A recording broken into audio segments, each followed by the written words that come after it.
வேலி, திண்டுக்கல், திருப்பூர் உள்ளிட்ட பல்வேறு மாநகராட்சிகளில் சீர்மிகு நகர திட்டத்தின் மூலமாக பல்வேறு பணிகள் நடைபெற்று கொண்டிருக்கின்றன. இவைகளெல்லாம் அந்த கொள்கை விளக்க குறிப்பேட்டில் சொல்லப்பட்டிருக்கிறது.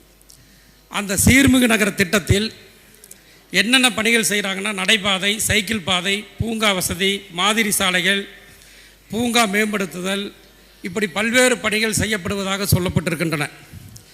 இந்த சீர்மிகு நகர திட்டத்தை பொறுத்த மட்டிலே செயல்படுத்துவதில் இன்றைக்கு எப்படிப்பட்ட நிலை இருக்கிறது என்பதை நாம் எண்ணி பார்க்க வேண்டும். 2015ஆம் ஆண்டு இந்த திட்டம் அறிமுகப்படுத்தப்பட்டிருக்கிறது, அதாவது மத்திய அரசால். அப்படி அறிமுகப்படுத்தப்பட்டிருந்தாலும் கூட நம்முடைய தமிழகத்தில் 2016ஆம் ஆண்டு முதல் இன்று வரை உள்ளாட்சி அமைப்புகள் இல்லை. இந்த உள்ளாட்சி அமைப்புகள் இல்லாத இந்த காலகட்டத்தில் பார்த்தீங்கன்னா, இந்த மாதிரி தமிழகம் முழுவதும் இந்த பணிகள் பல இடங்களில் நடந்துகிட்டு இருப்பதாக ஊடகங்களில் பார்க்குறோம், செய்தித்தாள்களில்